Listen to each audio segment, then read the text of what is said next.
Hey y'all, it's the real Ariel and today we are doing another cooking video, but we're gonna cook and chat a little bit. In my eyes, loving me nice and slow. You made me wanna go, just to put it down on you. You made me wanna be all that I think. So on the menu today is steak, shrimp, potatoes, broccoli, and like a full wrap. Yeah, so we're doing like a little full wrap while we talking chat. If this is your first time seeing me, make sure you hit the subscribe button. If you are not new here, but you're true here, welcome back to another video. Truthfully, y'all, I already seasoned and like prepped the meat like 2 days ago because my man was supposed to come home, but he didn't. So I haven't seen my man all week, and I see my man today. So I was like, might as well just like wait on my man to come. So that's what I did. That's what I did, Fred. That's what I did. So yeah, that's already in the refrigerator, and I have a video if y'all want to see like the details on like the seasonings. Even though I feel like that's like really a small part because to choose what seasonings you want to use on your own steak. Like I'm not head steak honcho or I'm not head shrimp honcho. I don't even eat shrimp. My man eats shrimp. I don't eat seafood, y'all, but my man do. So yeah. Oh, and I got some corn. Did I tell y'all corn? I got corn. I love me some corn, and this is a sweet corn. I think I'm gonna use probably cut the. I feel like I could probably get away with using 3, like no shade. My man don't even eat that much for real, in general. So yeah, I'm about to, oh, and these are the potatoes that I have. I'm gonna cut these up and I'm gonna put them on the stove because I want them to get like a little soft before I put them in the foil. Oh, and then girl, this is the broccoli I got. What about it? No, but for real. Let's cut these up first. So I'm gonna answer questions from like kind of like every aspect of life, and I'm gonna answer them truthfully and the best I can. So let's get right into the video. Okay, the first question is, what's something you've outgrown that people don't realize? I need the cutting board. That's what I realized. I think drama. I've outgrown drama. Like, I'm at a really peaceful place in my life right now where honestly, this place in my life, that don't mean I ain't never been through hard days, but my life is like so peaceful and I'm not in like no type of drama, which if y'all know me or knew me a couple years ago, I'm a natural hothead, you know? And I don't know, you just get to a certain, I'm 23 now. You just get to a point in life where it's like, I feel like you always realize like the drama not worth it. But then you get to like a certain point in your life. I need to pay attention to what I'm doing. You get to a certain point and you really realize like it's not worth it. And then half the time, stuff that y'all beefing over is like irrelevant to the life that you live now. It's like, I feel like a lot of people choose to hold on to beef. Like it's people probably still holding on to grudges from when they was, what, in middle school, elementary school. Like it just really don't make sense. And honestly, I'm to a point where I feel like if it don't make sense, as in money, it just don't make sense to me. Like I'm not finna indulge myself in something that can't somehow make me money. And what I used to do is I always used to be getting paid from like Facebook, Instagram, stuff like that. I just recently started being paid with TikTok, and we waiting on YouTube. But I used to be like, especially on Facebook, I used to be quick to go back and forth with somebody because drama sells. Like when you live in a peaceful life, and especially when you live in like of a godly life, it's quiet. The only noise you hear is from, it got to be from like the people closest to you. Next question is, what was the hardest yes I had to give God? Actually, I have a couple, but I'll just say like the hardest one was probably, if you knew me before like August 2025, so like before a couple months ago. And then if we go back, if you knew me during my adolescent years, my child years, like I've already told y'all, my dad was a preacher, so I was a preacher's kid. God has always been in my life and in the forefront. My mama was a prayer warrior. I've told y'all that once, and I'll tell y'all that 1,000 times. But yeah, so if you go back that far, and then you look into when I went from being in my adolescent years to my grown up adult years. And then if you knew me a couple months ago, adding up to all of that, it was a major change. My heart is yes, was just telling God yes again. Truthfully, I'm not gonna lie. After my mom passed away, I really just didn't understand it. And my mom, she got diagnosed with multiple sclerosis, MS, when she gave birth to me. So I was 18 years old when my mom passed. So my mom suffered with multiple sclerosis hand in hand since I was born up until the day she passed.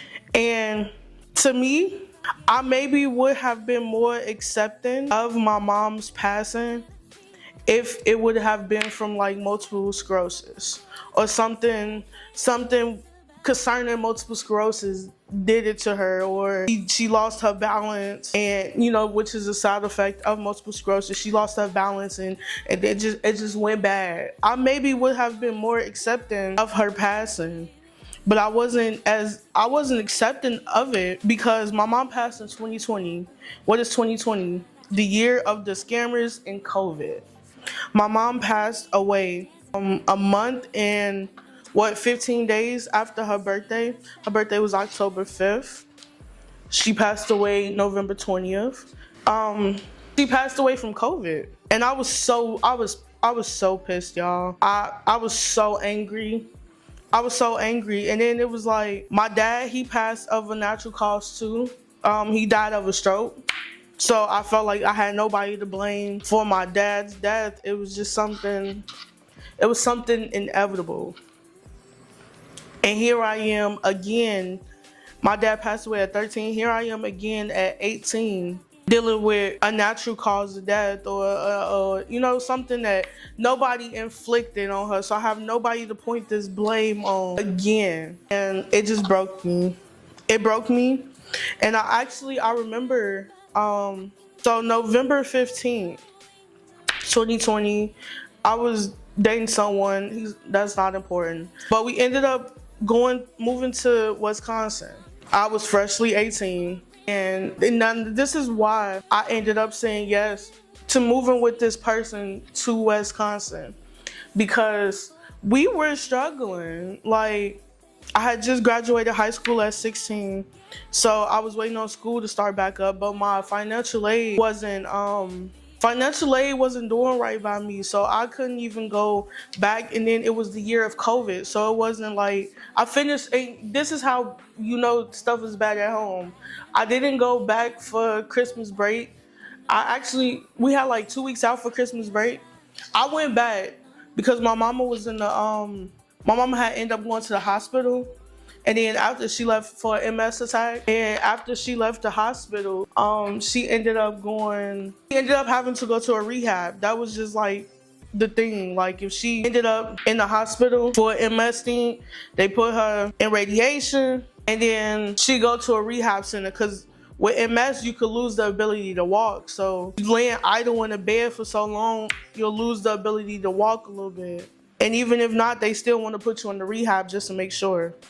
I probably would have been more accepting of her death. I maybe would have understood a little bit more had it just been something relating to multiple sclerosis. But it wasn't, and it was COVID. And at that time, people was dying by the dozen from COVID. The only reason I came home was to stay with her while she was in the rehab facility.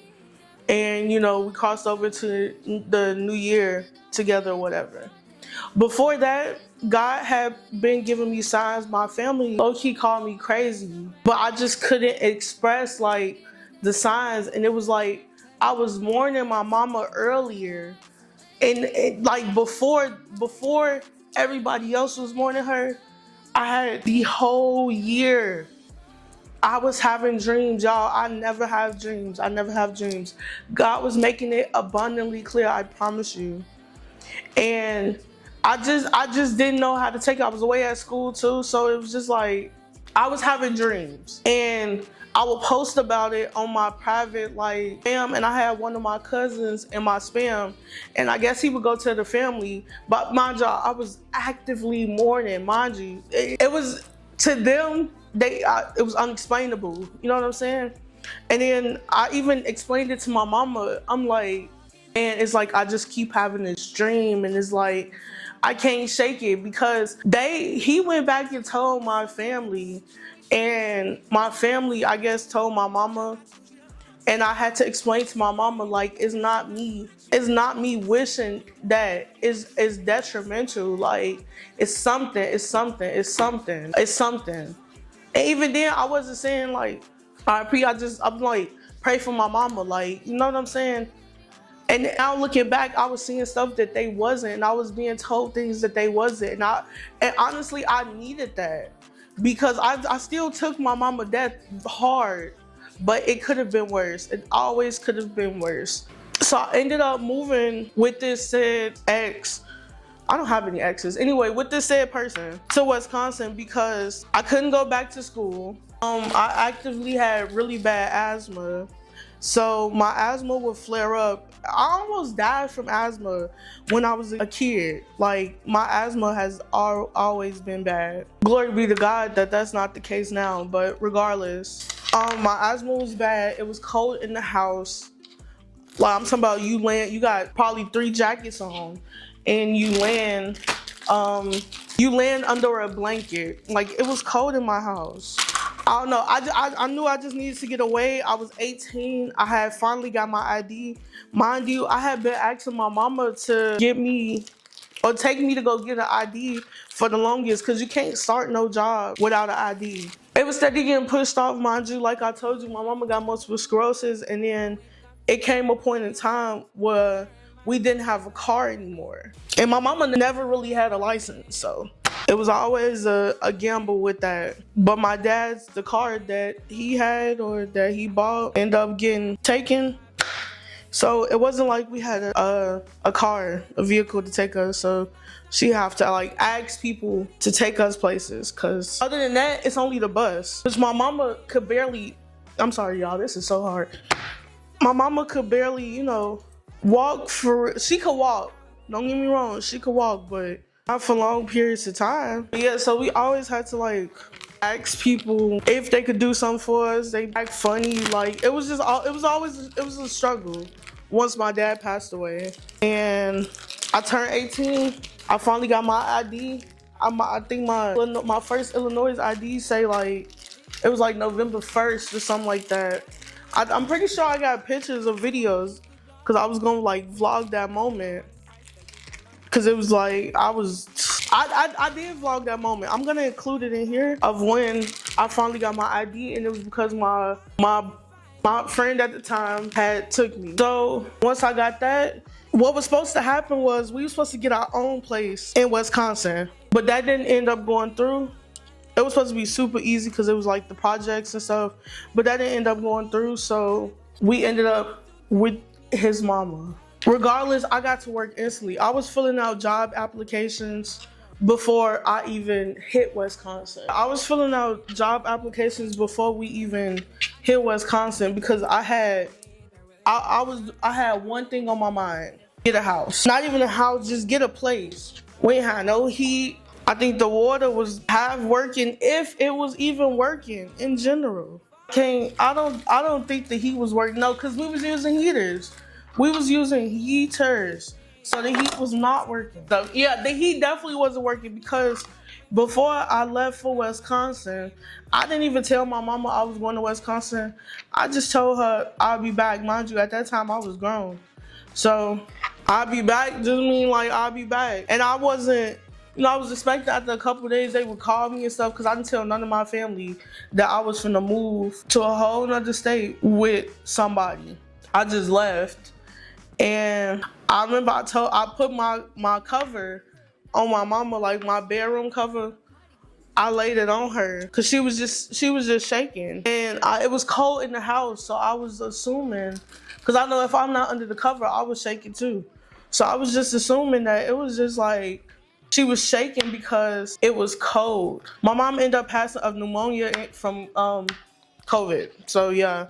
So she was shaking because it was cold, but also she was passing away because it was less than a day that I was out there. I think I maybe left on the 18th. I got a text on the 19th like, you need to come home now. And then it was like on the 20th, early in the morning, I woke up to 3 missed calls from my grandma. I knew it was bad. It was like, dang, man, like I literally just left. Like I just left. So that right there crushed my spirit. Losing your mama, I don't wish that on nobody, even though every person will have to go through that. I don't wish it on nobody. And if you have experienced that, you already know exactly how I feel. But if you haven't, I hope you never do, honestly. And so it crushed my spirit. I'm freshly 18 too. I'm an adult, but I ain't no adult yet, for real. Really nothing I could do. It crushed me, and I broke bad. I got off into like stuff that I wasn't supposed to. It got rough. So my heart is yes to God. Was saying yes again. That was my hardest. The next question is, what did healing actually look like for you? I was in war. I was in full-blown war. And what's crazy is I was in war with myself. I was my own worst enemy. I was. And when you your own worst enemy, you know all the things that just hurt you and it just hit you low, and it's like, so my healing was war because I was fighting against myself. It was war. That's what healing looked like for me. It was not pretty. Nothing to be televised. The next question is, what is something you're still praying through quietly? Forgiveness. I'm still praying through forgiveness, not forgiving people because they're necessarily sorry, but forgiving them for my own salvation so that I can feel set free and I can know that I did that. I'm still praying through that. I am.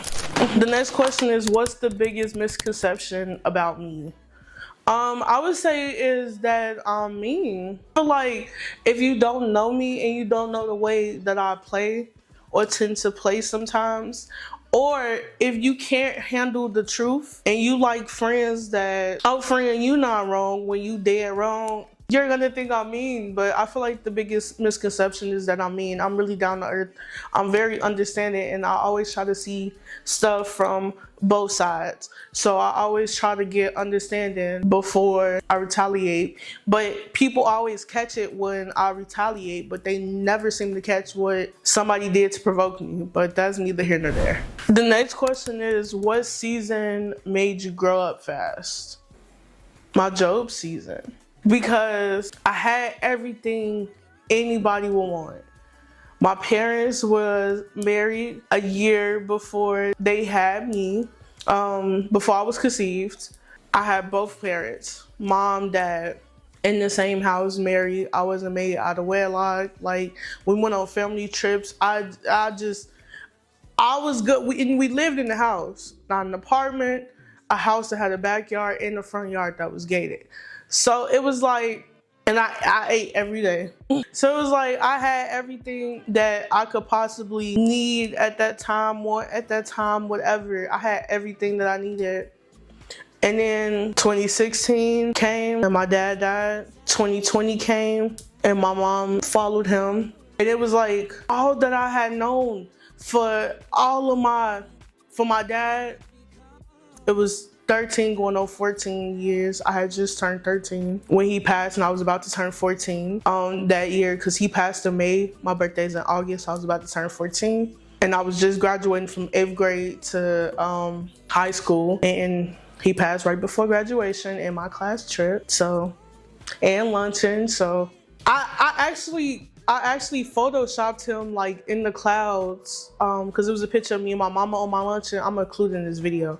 It was a picture of us, and I photoshopped my dad right in the clouds. Cause I didn't know how to handle grief then, and it was like I had to be strong because I knew my mom was really hurting. Like, y'all seen that post on TikTok that's like, yeah, I lost my dad, but she lost her everything. Like, that's how I literally felt years ago, 2016. So yeah, I had to just like be strong, and like I had everything I wanted or could have wanted, or that most people wanted. You back then, I mean, even now, you wasn't really seeing too many parents staying together. They got a mama house, a daddy house. I had a both house. So life humbled me really at 13, because then I had to live the life of a single mom trying, even though it was a widowed mom, and she was single. And then I had to see a life without both of them as soon as I turned 18 into my adulthood. So it was like, I became really humble after that, because I lost everything that had meant something to me. But unlike Joe, after maybe like 5 months after my mama passing, I actually stopped praying, because it was like, I reached the point of grief where I got angry, because I was steady seeing people, all my friends, everybody around me, everybody I'm in school with, we all around the same age. Their mama's still here. Like, not to be funny, but I always used to think like, dang, why my mama had to go? Like, you know what I'm saying? Like, I'm seeing people posting with their mama. I mean, posting with their dad. Even if they was in separate houses, their dad's still here. So that was my hardest season. And trying to pick up the pieces after that. That all tied together to one season for me, because I was in the wilderness. Luckily, I wasn't in the wilderness for 40 years, but baby, I couldn't imagine 40. After how many years I say it's been since I started New Year's at the church? What was that, 6 years? 7? I did 7 years in wilderness. For me, my wilderness, I couldn't imagine 40. Thank you, Lord, it wasn't 40, because my husband came around. Okay, y'all, I let the potatoes and the corn boil for about 15 or 20 minutes, approximately around that time. So I'm finna pull them off the stove. Oh yeah, have you ever obeyed God without understanding why? Yes, I have, actually. I'm currently obeying God and not really understanding why, how, or any of those things. I'm currently doing that. I don't know. I just know God is going to show up and show out in every way imaginable, in every way that he sees possible. So I really am just trusting God and going with the flow. The next question is, what's the difference between waiting and settling? So personally, to me, waiting, you can wait alone. Settling is you're settling with a person, a thing, whatever. You're literally settling with that forever. If you're in your waiting season, you ain't got nothing to settle with. Like, if you settling with something, have y'all, look at the sunset. I'm so sorry. Look at the sunset. The next question is, what do you do when obedience feels lonely? I also went through this as well. You start losing friends, sometimes even family. It can go as deep as family, honestly. Like, you lose friends, sometimes you lose family. You could lose everybody from just being obedient, and the only way to deal with it is to keep being obedient. Okay, y'all, my camera died, so I had to change the battery real quick. Like I said, you just keep being obedient. Like, you can't control what people do. You can't control how people feel. You can't change how they feel. As much as you might want to try to change how they feel for the sake of you not being alone, just embrace that loneliness. Become one with loneliness, honestly. Once you learn how to be alone, you'll be better to be with somebody else. But if you don't know how it feels to be alone, and you've never been alone, if you've never experienced that alone season in your life, don't expect it to be easy. Like, don't think it's just gonna be like the easiest season of your life. It's actually going to be hard, especially if it's your first alone season. It's going to be hard. Even if it's not your first alone one, it's still going to be hard. But that first one is exceptionally hard. Like, shoot. You're going to cry a lot. You're going to cry a lot. There's going to be a lot in that season that you don't understand or you can't make, especially when you start losing the people that you really thought was like, hey, cool, boom, it's going to hurt. It's going to suck. Just keep on that path because the reward is greater on that path than in the world. The next question is, what does it mean to live still while your world stops spinning? Living life after grief. I mean, as you see, like the Pope can die within a couple months. They got a new Pope, you know.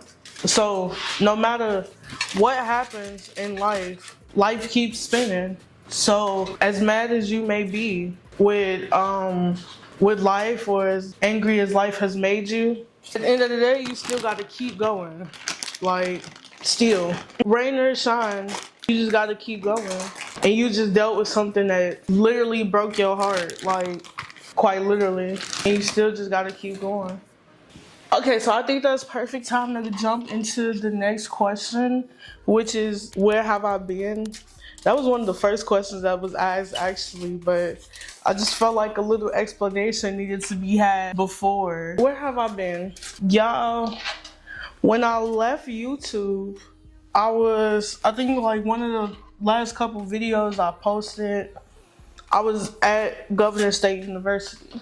So I was in school. And honestly, that had to be right before my mom passed away. So yeah, that's where I've been, grieving hard and trying to still figure life out after grieving as hard as I have. And life, y'all,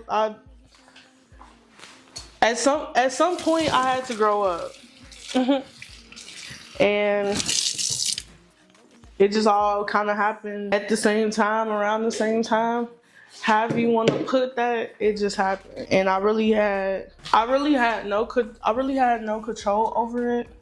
You know, if I could have picked my cards, they would have been a little bit better than the hand that I was dealt, but I couldn't, so I can't predict life, y'all. So I just took a fall back from YouTube, but what's crazy is I was literally still posting. I was really posting on TikTok, but that account ended up getting taken. I don't even remember what it got snatched for, but at that time, that was my second TikTok that got snatched. Right now, I'm on my third TikTok, so if you do want to follow me on TikTok, it is The Real Ariel, and of course. So when that second TikTok got snatched, I lost a lot of, like, the people who knew me from those years. So it's like, when people be like, oh, I found you again, I'd be like, what? I was at like, what, 30-some K with that TikTok. I don't even want to get into that, but yeah. I really ain't been too far from social media. I just ain't been like, I've been around though. That's what I can tell you. I've been around. I just ain't been in the spots that y'all used to seeing me in, but I've been around. The next question is, what is the weight of carrying oil? I tell you, the cross ain't light. It is not light. You actively have to fight your, like, what one would call like natural human instincts for one of those that is holy. Like, you gotta want your calling just as bad as your calling wants you to want it. But that's how you get the authority. With obedience, you get authority. But when you can't be obedient to what's happening or what's supposed to happen, how do you expect people to want to listen to you? It comes with obedience. You have to be obedient. And obedience ain't easy. I tell y'all. I keep telling y'all. I will always tell y'all. Obedience is not easy at all. But it's worth it. Obedience is worth it. But it's not easy. So the cross to bear with obedience is not a light cross. You picking up something heavy. And just like when you go to the gym and you want to lift that heavy weight, what you got to do? Indulge your whole body into lifting that weight so that you lift it correctly. That's what obedience is. The next question is, what changed your perspective on life the most? Lost. Lost changed my perspective on life the most because it's like, you're here one day, gone the next. Lost just wake you up. Like, every day you here is not promised. It's not guaranteed that you're gonna wake up tomorrow morning. It's not guaranteed. Like, no man knows. You could be here and you could be perfectly healthy too. Here today, gone tomorrow. You just never know. So loss like really opened my eyes up to that, because I realized how quick life can change, how quick life can throw you a curveball when you thought that you was good. It's just like you can never really get too comfortable. And we live in a borrowed body. When we go, we got to give God back this body. We give God back this body. It's not up to you. It's not. You don't get to decide if you wake up today or tomorrow. You don't. Every day that you wake up is because God gave you that day to get up. The next question is, what is something you had to grieve that's not a person? I had to grieve the life I once knew. I used to know this one life and this one way about life, and before I knew it, the life I once knew, I had to grieve. The next question is, what did grief teach you about love? Well, to value it. Whether it's a friendship, relationship, whatever, my number one goal is to value it, because I realized that you can grieve somebody whether they're dead or alive. So I just try to value everything when I have it, because I don't want to look back and be like, that's something I should have valued, or I don't want to look back with any regrets because I didn't value something at the time I should have valued it. So now I'm looking back with the sad face because I, in fact, did not value what I should have valued at the time that I had it. So now I'm reminiscing when it's really my fault that I'm reminiscing, because I should have took that time to value it while I have it. It made me realize that memories are very important, especially with the person you love. Like I said, you can be here today, gone tomorrow. So it's very important, it's very vital that you value people while they're around and while they're giving you something that you enjoy, or, something that just makes you happy. The next question is, how did loss you into the woman that you are today? In many ways, I had to, even though a lot of people would tell you, like, I've always been a very mature person, but loss made me have to be an even more mature person. Like, I didn't have a choice but to grow up. I got my apartment at 19. I had no choice but to get an apartment. My parents was dead. I had nobody to fall back on, and the relationship had got violent. So I had no choice but to figure out what was next for me. My life at this point was literally in my own hands. I had nobody there helping me, or at least even saying like they are helping me. It was nothing. It was silent. It was just me alone. So when you're alone, you don't have, either you're gonna sink or you're gonna swim. And the choice is up to you, whether you sink or swim. I knew that I couldn't sink. No matter how much I wanted to end it all, for some reason, I just didn't want to sink. I just couldn't, I couldn't allow myself to sink. No matter how much I told myself I wanted myself to sink, I just couldn't sink. And I knew I couldn't sink, and I knew it was me depending on me. So I had to figure it out for myself. Once your head lock it in that I can't let you sink, I can't let myself sink, it became that. I could not let myself sink. No matter what, no matter how hard it got, no matter how much I said I wanted it all to stop, I could not sink, because I was dependent on me. Just put the fours in the oven. I'm gonna answer one last question, and then we'll come back with the final results of everything we cooked up with this Q&A. The last question I'm going to answer is, this is a good one. What's something that grief stripped away? For a while, I felt nothing. Before I met my husband, I felt nothing. After I lost the two main people in my life, it was just like when people would tell me somebody died, I'd be like, Like, I had no feeling, no reaction, no nothing towards it.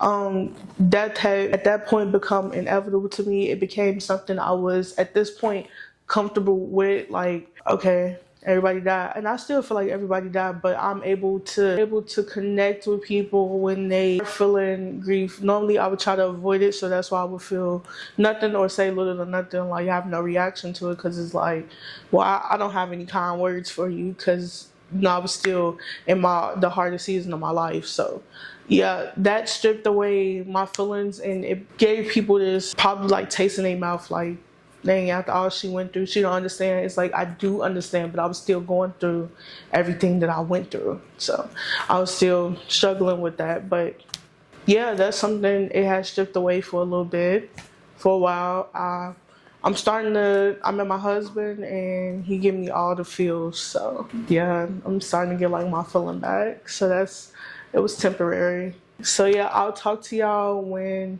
it's time for this to come out the oven, and I'm gonna make my little butter sauce. You just literally use a stick of butter, the same seasonings you use, and that's all I'm gonna do is drizzle it on there and put it back in the oven. So yeah, I'll talk to y'all in the next scene. Okay, y'all, it's finished. So the Q&A is over with. Because I don't eat seafood, this is for my husband. Cheese.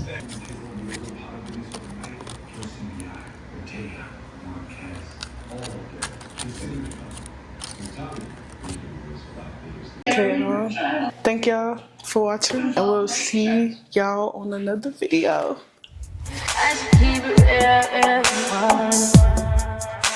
High volume. Am I really that?